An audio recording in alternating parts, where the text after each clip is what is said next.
quel est l'état d'esprit marketing? L'état d'esprit marketing est surtout de mettre les clients dans le centre de ses préoccupations.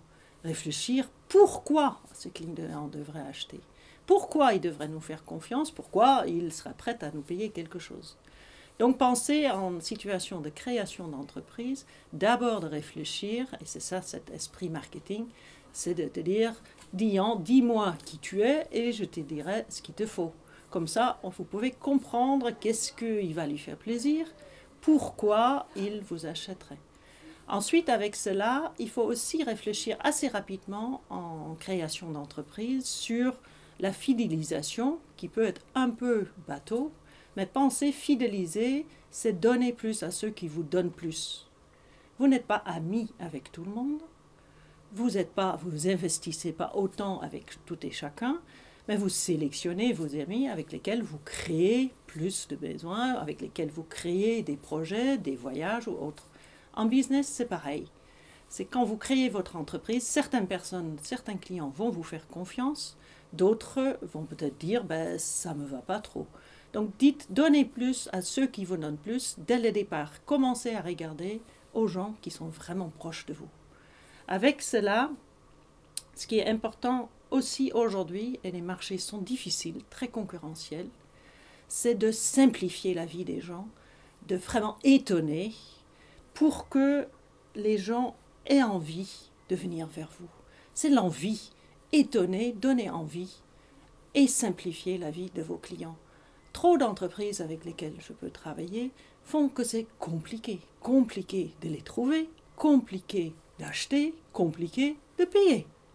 Donc pensez comment je simplifie aussi la vie des gens.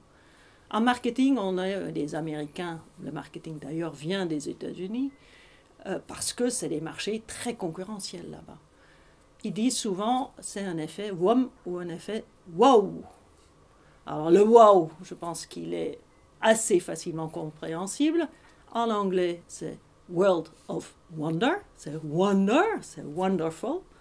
Et le WOM, c'est the World of Mouse, c'est-à-dire le buzz à la française.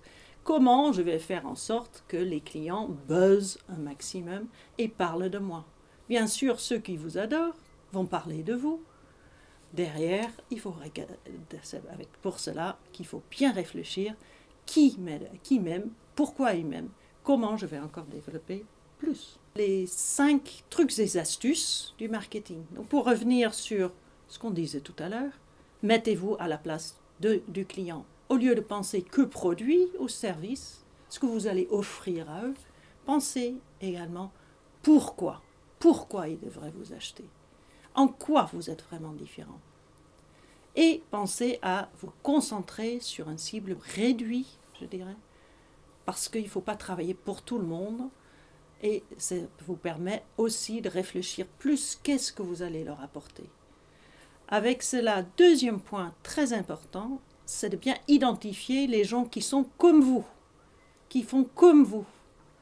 Parce que vous devez regarder en quoi je suis finalement différent. Moi, souvent, étant hollandais, avec plein de consultants, je dis « Ah, il y a l'orange, je suis hollandais ». C'est une caractéristique. Bien sûr, cette caractéristique va me distinguer par rapport à d'autres et fait un petit plus. Et derrière, je vais regarder qu'est-ce qu'en plus je leur apporte par ma façon de faire. Parce que bien sûr, être hollandais, ça ne suffit pas. Chouchouter, dorloter, je dirais même, vos bons clients. Les bons clients, c'est ceux qui vous donnent plus. Souvent, les gens mélangent un peu les clients qui sont gros, qui ont un gros potentiel, et ceux qui sont plus proches de vous. Pensez à un client qui commence à vous faire confiance, comment on peut aller plus loin encore. Donc chouchoutez-le, posez-lui les questions. Les Canadiens, ils disent, le miel attrape plus de mouches que le vinaigre. Arrêtez, je dirais, et c'est difficile en création d'entreprise, d'arrêter de traiter tout, et je dis tous les clients, comme des rois. Si vous traitez tout le monde de façon égale, c'est la meilleure façon de faire des enfants terribles des clients. Donnez plus à ceux qui donnent plus. Réfléchissez sur les choix des clients, ceux avec lesquels vous arrivez à faire des coproductions, des projets, Un peu comme je disais tout à l'heure, avec ses amis, on fait des projets du futur. Avec certains clients, vous allez vous apercevoir que vous y arrivez aussi. Choisissez ceux qui le valent plus, ceux avec lesquels vous allez faire votre business. Évitez de courir un peu partout. Donc pensez, c'est mieux de travailler en profondeur aujourd'hui avec quelques clients que de travailler un peu superficiel avec tout le monde, parce que c'est comme cela que vous créerez de la valeur et aussi que vous pourriez facturer un prix raisonnable pour bien survivre. Donc, en mot de fin, essayez de prendre plaisir sur ce que vous faites, mettez-vous à la place du client et bon vent pour la création de votre entreprise.